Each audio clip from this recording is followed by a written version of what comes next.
नमस्कार दोस्तों।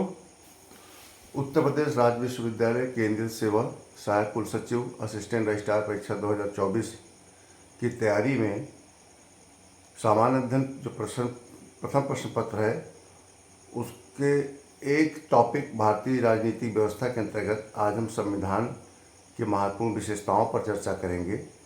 भारत का संविधान सबसे बड़ा एवं लिखित संविधान है, क्योंकि इसमें जब संविधान निर्माण किया गया था तो इसमें 395 अनुच्छेद, 8 अनुसूचियाँ और 22 भाग थे, जो आज लगभग 465 से अधिक अनुच्छेद हैं। उसमें 25 भाग हैं और 12 अनुसूचियाँ हैं।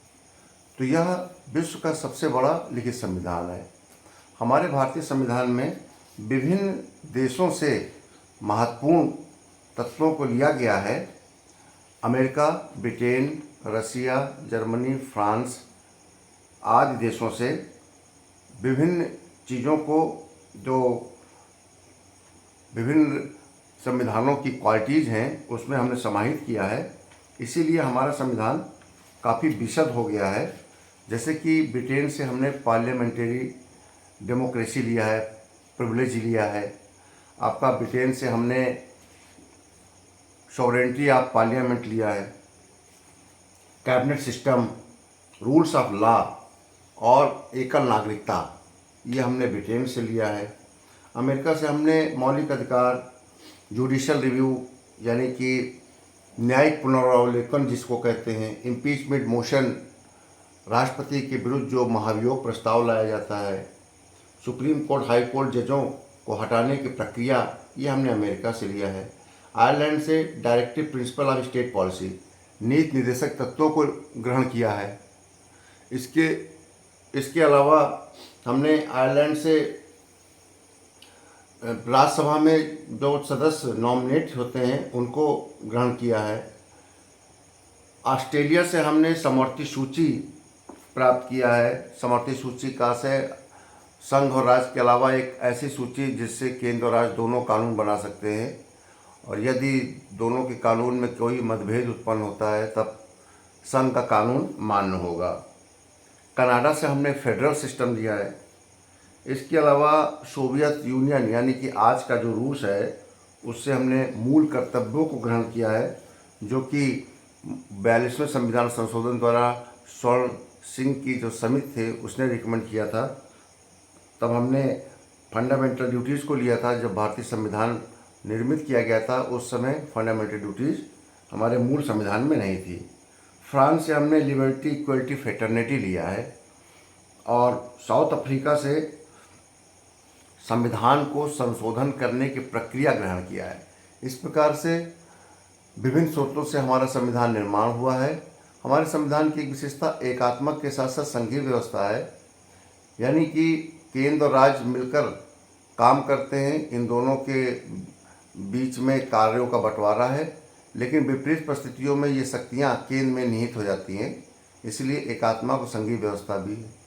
संसदीय सरकार, हमारा संविधान संसद को सर्वोच्च मानता है। पार्लियामेंट्री गवर्नमेंट, यानी कि जो भी हमारे संविधान में अनुच्छेद हैं उनको परिवर्तित करने की शक्ति संसद के पास है। लेकिन यदि कोई भी अनुच्छेद का संशोधन तो कर सकती है संसद, लेकिन अगर वो मूलभूत ढांचा है, उससे लगता है कि संविधान की आत्मा है वो अनुच्छेद, तो उसको रिव्यू करने की शक्ति सुप्रीम कोर्ट को है। अगर सुप्रीम कोर्ट को लगता है कि इस अनुच्छेद के परिवर्तन होने से हमारा जो लोकतांत्रिक ढांचा है उसको ठेस पहुंचेगी, उसको नुकसान पहुंचेगा, ऐसी दशा में न्यायालय उस कानून को, उस संशोधन को निरस्त कर सकता है। तो संसदीय सरकार होने के बावजूद जो संविधान की सर्वोच्चता है और न्यायिक श्रेष्ठता है सुप्रीम कोर्ट की, वो हमारे संविधान का ब्यूटी है, सुंदरता है। एकीकृत व स्वतंत्र न्यायपालिका है हमारी। एकीकृत का अर्थ है कि सर्वोच्च न्यायालय के नीचे उच्च न्यायालय, उच्च न्यायालय के नीचे जिला न्यायालय है। ये इंटीग्रेटेड है, एक दूसरे से मिलकर काम करते हैं। और न्यायपालिका स्वतंत्र है, जैसे अभी आपको हमने बताया कि संसद किसी भी अनुच्छेद में संशोधन कर सकती है, कोई भी कानून बना सकती है, लेकिन स्वतंत्र हमारी न्यायपालिका को रिव्यू करने का अधिकार है, क्योंकि उसको ही हमने भारतीय संविधानविदों ने न्यायपालिका को संविधान का संरक्षक बनाया है। अगली विशेषता है मौलिक अधिकार। मौलिक अधिकार, नीति निर्देशक तत्व, मूल कर्तव्य, ये हमारे संविधान की विशेषताएं हैं। मौलिक अधिकार आर्टिकल 12 से 32 तक दिया गया है। नीति निर्देशक तत्व का उल्लेख भी हमारे भारतीय संविधान में है। मूल कर्तव्य जैसे मैंने बताया 42वें संविधान संशोधन द्वारा 1976 में जोड़ा गया था। मौलिक अधिकार नीति निर्देशक तत्वों को अभी हम विस्तार से एक टॉपिक के रूप में इसका अध्ययन करेंगे, तब इस पर और विस्तार चर्चा करेंगे, क्योंकि एक लॉन्ग आंसर इन टॉपिक पर आ जाता है। अगली विशेषता है पंथ निरपेक्ष राज्य, सेकुलर स्टेट। ये कहता है कि हमारे देश का, हमारे राष्ट्र का, सरकार का कोई भी धर्म नहीं होगा। सभी धर्मों के लिए सरकार समान रूप से काम करेंगी और भारत का कोई भी नागरिक किसी भी धर्म को मानने के लिए स्वतंत्र है। उसके धर्म में किसी प्रकार का हस्तक्षेप नहीं होगा। वयस्क मताधिकार हमारे संविधान की एक विशेषता है।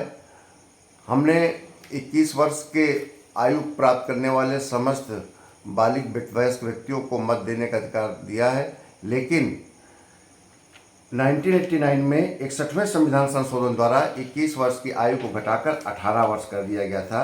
अर्थात 18 वर्ष के ऊपर के समस्त वयस्क व्यक्ति, महिला हो पुरुष हो, उसे मत डालने का अधिकार है। एकल नागरिकता, अमेरिका में जैसे राज्य और केंद्र संघ की अलग अलग नागरिकता ली जाती है, हमारे देश में एकल नागरिकता का प्रावधान है, जो कि हमने ब्रिटेन से लिया है। आपातकाल प्रावधान आर्टिकल अनुच्छेद 352 से 360 में आपातकाल प्रावधानों का उल्लेख है। 352 में वाह्य आक्रमण, आंतरिक अशांति के कारण आपातकाल लगाया जाता है।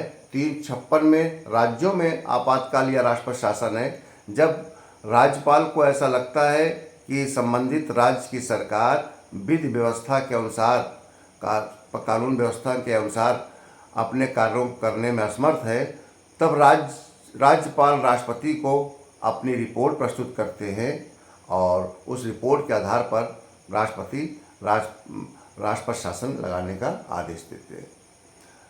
त्रिस्तरीय सरकार, 3 टियर गवर्नमेंट।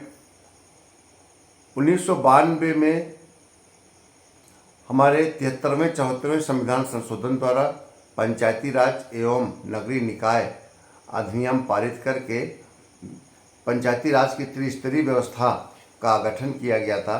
एक ये संविधान संशोधन करके इसमें पंचायती राज में आपका सबसे लोअर लेवल पर, ग्रास रूट लेवल पर ग्राम पंचायतें, मिडिल लेवल पर पंचायत समिति और जिला लेवल पर जिला पंचायतों का गठन किया गया है, जिसमें लोकतांत्रिक विकेंद्रीकरण करके 3 स्तरीय सरकारों का गठन किया गया है। हमारे संविधान की एक विशेषता स्वायत्त एवं स्वतंत्र निकाय है। ऐसे बहुत से संस्थान हैं जिन पर नियुक्ति या चयन की शक्ति तो कार्यपालिका को दी गई है, लेकिन उनको उनके पद से हटाने की शक्ति कार्यपालिका को नहीं दी गई है, ताकि वो स्वतंत्र रूप से कार्य कर सके।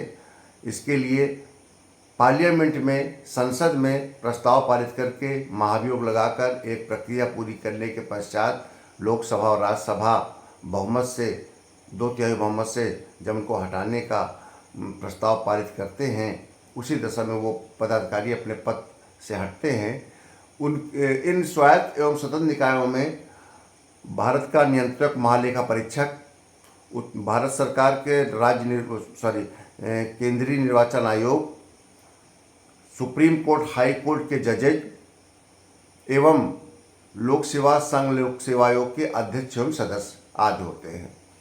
तो आपकी ये विशेषताएं जो सामने स्क्रीन बोर्ड पर दिख रहा है, ये विशेषताएं हैं भारतीय संविधान की। इसके अतिरिक्त एक प्रश्न आता है कि भारतीय संविधान के संघात्मक और एकात्मक तत्वों पर विचार कीजिए, तो उस पर हम डिस्कशन करेंगे। इसके अलावा ये जो आपके बिंदु सामने दिख रहे हैं, ये एक एक टॉपिक इनको हम लेंगे जिससे भारतीय संविधान और राजनीतिक व्यवस्था के सभी तत्वों को समाहित कर लिया जाए। भारतीय राजनीतिक व्यवस्था के अंतर्गत जो भी महत्वपूर्ण टॉपिक है इस परीक्षा के लिए एक एक कर ग्राह्य किए जाएंगे और उस पर चर्चा की जाएगी। किसी भी बिंदु पर, किसी भी विषय पर अगर आप लोगों को लगता है कि और विस्तार से बताना चाहिए तो आप प्लीज़ कमेंट्स कीजिएगा, तो उस पर अगले टॉपिक अगले वीडियो में हम उस पर फिर से चर्चा करेंगे। अगले वीडियो का आप इंतजार कीजिए।